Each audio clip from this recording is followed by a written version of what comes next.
આચાર્ય એવા પરમ પૂજ્ય ગોસ્વામી 108 શ્રી અનુગ્રહ કુમારજી કે જેઓ આજની નવી પેઢીને પુષ્ટિની પ્રેરણા આપવા નિયમિત રૂપથી શ્રી વલ્લભધામમાં ખૂબ જ સુંદર શ્રી પુષ્ટિ અનુગ્રહ પાઠશાળા ચલાવી રહ્યા છે, જેમાં દરેક વયના વૈષ્ણવોને આપશ્રી પોષણ આપી રહ્યા છે. આપશ્રી વૈષ્ણવને હરિરાયજી રચિત નિત્ય લીલાનું પણ ખૂબ જ સુંદર રસપાન કરાવે છે. તો હું પરમ પૂજ્ય ગોસ્વામી 108 શ્રી અનુગ્રહ કુમારજી મહોદય શ્રીને વિનંતી કરી કે આપશ્રીના આશીર્વચનનો લાભ આપે. શ્રી વલ્લભાધીશ કી જય. નમો ભગવતે તસ્મૈ શ્રી કૃષ્ણાય રૂપકર્મણે રૂપ નામ વિધેયમ જગત્કીર્તિ યોજના. પરમ પૂજ્ય તાજી, પરમ પૂજ્ય બળનાયના, પરમ પૂજ્ય નાયના, પરમ પૂજ્ય આશ્રયદાદા, શ્રીજી દેવકારાજા અને આજે આવેલા ઉત્સાહી ભાવિક અને વલ્લભ વૈષ્ણવજનો,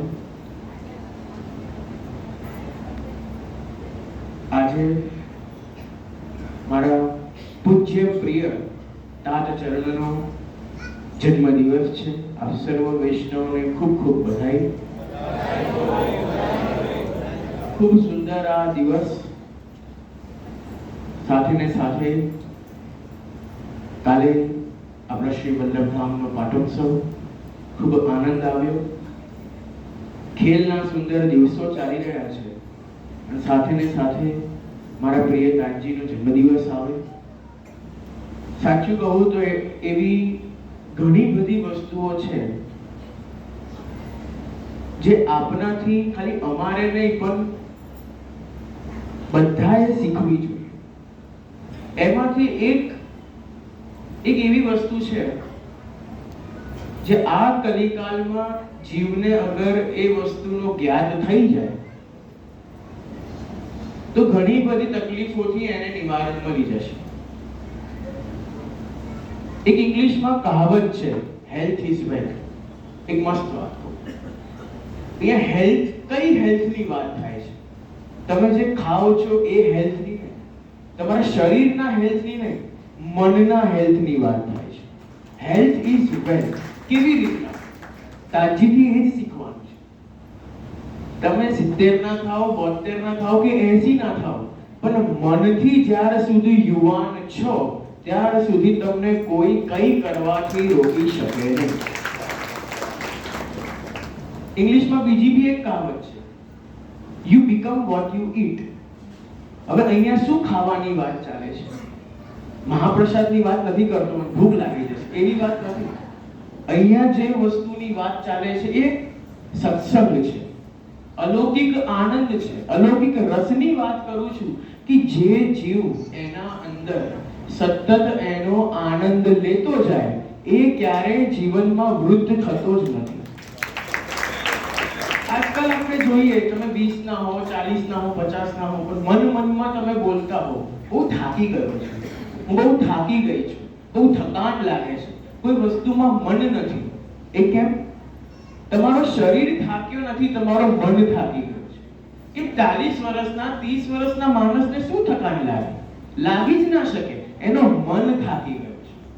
અને થાકવાનું કારણ એ જ છે કે આ જીવ લૌકિકના અંદર હંમેશા ડૂબેલો રહે છે, ઉલઝાયેલો રહે છે. એના કારણે જ એ પોતાના મનને, પોતાની આત્માને યુવાન જોઈ શકતો નથી. હવે ખેલના સુંદર દિવસો ચાલે છે. આ દિવસો તો એવા છે કે મનથી, શરીરથી વૃદ્ધ થઈ ગયા હો ને તો બી યુવાન થવાની ઈચ્છા થાય. અને આજે ફૂલફાગ રસિયાનો કાર્યક્રમ આ સભા પછી છે. એક વાત નિશ્ચિત માનજો અને નિશ્ચિત કરજો,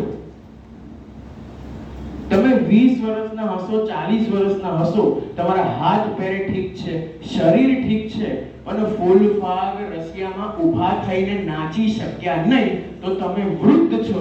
પણ 80 વર્ષના રહીને ઊભા થઈને નાચ્યા તો તમે યુવાન છો.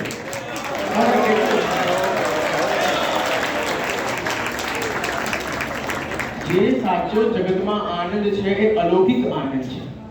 એમાં કોઈને યુવાન, વૃદ્ધ કોઈ બી ઉંમર બાધક કરતી જ નથી. શું જોઈએ? ભાવ જોઈએ, મન જોઈએ, પ્રેમ જોઈએ.